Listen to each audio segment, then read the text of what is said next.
Thanks for tuning in to the Realtor Moms Podcast. We are Tasha and Jamie, full-time realtors in the FM and surrounding areas, and admittedly average moms. This is how we sell homes and try to keep our kids alive. So this ain't your mother's market.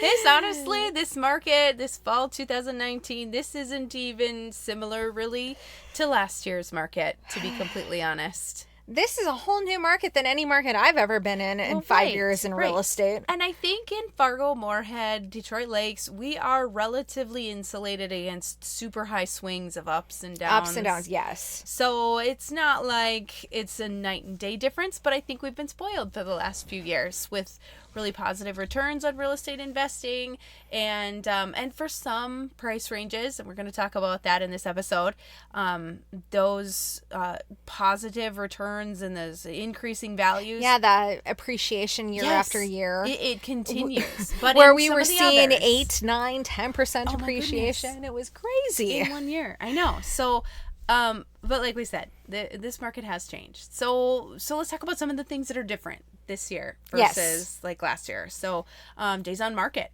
Oh, days on market are high now. Right. Well, compared to what they were on years prior. I feel like on a national average, and I am not an expert in the entire nation, but 60 to 90 days for our average price points, we're probably doing just fine.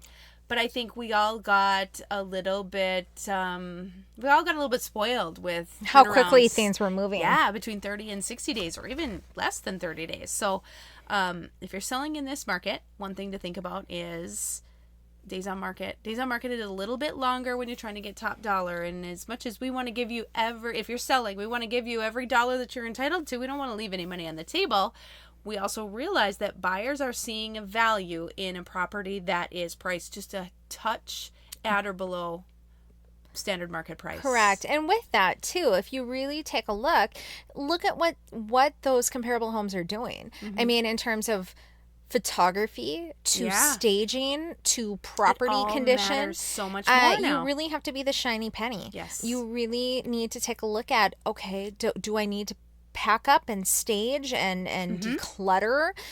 Do I need to do some home maintenance items to my house to make it appeal and appear nicer than the comparable homes? Yeah. Really take a look at that. I know you and I, Jamie, we use professional photographers to really highlight our homes. I know you and I also highly edit our photography. That, and we give a lot of staging advice. Yes. Really help our clients walk them through what should the house look like before photos are even taken, because we want to make sure it appears in the best light possible, because people start looking online first and foremost, and we want your house to shine above and beyond the comparable homes that you are very well going to be competing against. Right. And we don't want anybody to panic. We don't want you to think that, oh my gosh, we can't move because this is a bad market. That's not it at all.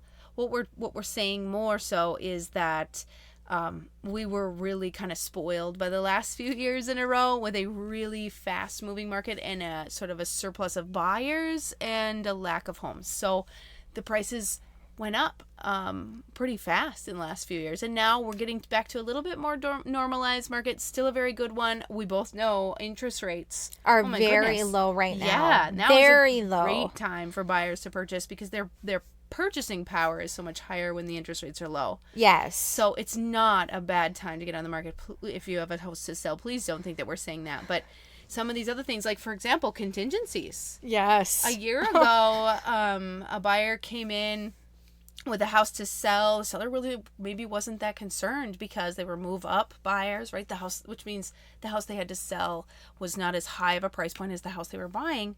And now this year, I'm seeing more kind of lane change or same price range kind of buyers that have a house to sell.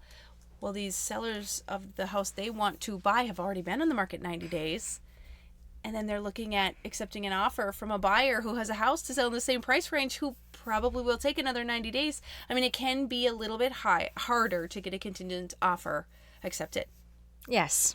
Yes, it will. I feel like maybe that was a really wordy way of saying it, but you get what I'm saying. Like, things are a little bit different, and you have to be way more on top of your game, way more on top of the photos and the advertising and the exposure on your listings from a real estate standpoint. Correct. From Tasha and I, and you really need to work hard to get the attention of the buyers that are out there, because there's not quite as many right now. There isn't, and they're a little as many. tighter with their money, even though the interest rates are a little bit lower. It's just something we're seeing. It's very difficult to get a buyer to.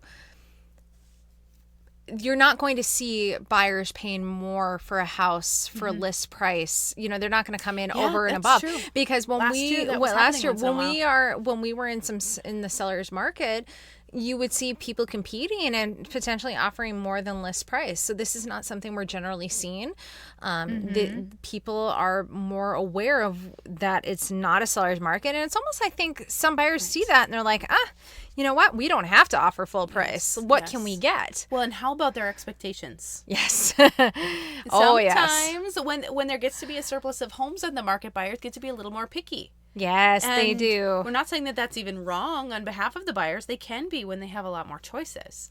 So, but it's something that the sellers have to think about too, is, you know, does your draperies, do they need to be updated? Because they're looking at those things. Do your countertops need to be updated? If you're in a certain price range, it's almost an expectation. If your carpet is holes or is very stained and dingy, patted down on the stairways. If people are looking at that and saying this is going to be a big investment if we buy this house and these things aren't taken care of. Yeah. I actually had some clients that had a house to sell, and they did decide to put in new carpet throughout the house because they realized that for them to get the amount of money they wanted out of their home, this was something they were going to have to take care of. Right. No, I was just speaking with some folks who are going to put their home on the market as well, and we talked for a long time about whether or not they replaced the carpets in their home, and ultimately we came to the conclusion of, because of the size of their house and the amount of carpets, they would probably be putting in as much money in replacing those carpets as they would benefit from doing it. But just the appearance in their photos and their marketing and their digital advertising with those updated carpets, as well as buyer expectations and perceptions, they decided to go for it. And they were able to do that. So they replaced the carpets. And tune in because we haven't quite listed that home yet, but I really do think that was the best idea. So... And it's not always possible either for a seller to shell out that money to do those updates. But we have to do our best of telling our clients what they should do in order to help them sell their home for as much money as possible, as quickly as possible. And buyers are getting picky. Well, I can say that Jamie and I, every house we walk through, we can give that advice on your best ROI, you know, your rate on, you know, your return on investment. Return on investment. Yes. Basically what each, you know, idea that you may have on your home. So if you're wondering, should I do this item or should I do that? We can come through and we can really evaluate your house and really see what those comparable houses are selling for and really give you the best advice possible on which route to take. Right. Get us involved early if you can. Maybe you haven't quite decided if you're going to do some updates in the kitchen or in the flooring, because you might sell your house in a few months. Call us in. We'll come in way sooner rather than later and help you kind of make some of those decisions before you're ready to list, so that you can make the right decision. Yes. You're not spending money on things that maybe won't give you that return. You're instead allocating it towards things that will positively impact your saleability and your price. Correct. Yeah. I talk about that all the time too with anyone looking at homes. I'm like, okay, if you buy this home, what is your potential resellability? Yes, I talk about that. Like, what does this look like? What are we facing? What are the hurdles going to be if 5 years from now you decide you want to sell your home? What does this look like? What are we facing?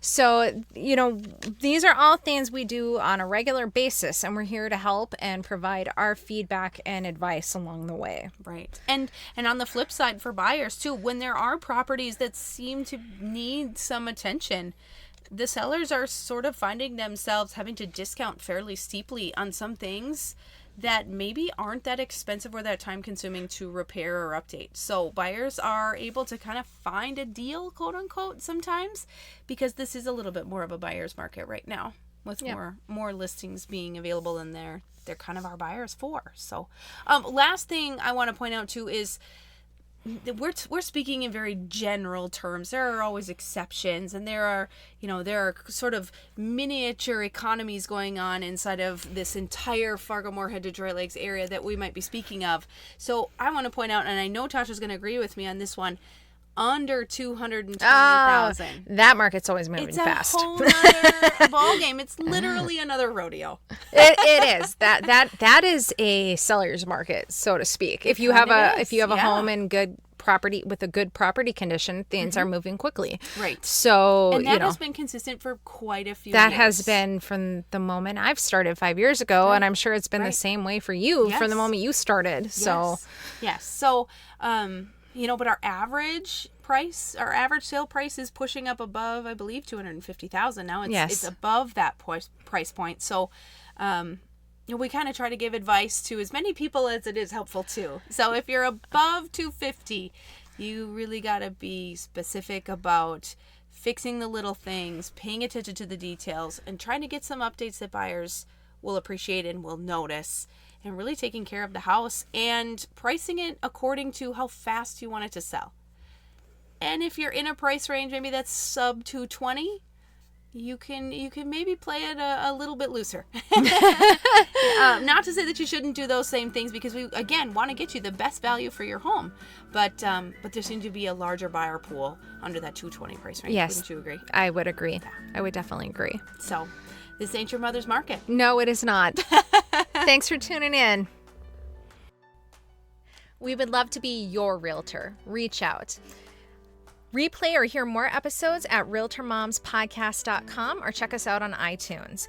We do post funny stories and more information on Facebook and Instagram, so feel free to check us out there. This podcast is produced by Tasha Barrett and Jamie R. Swenson of Park Company Realtors, Fargo, North Dakota, 701-237-5031.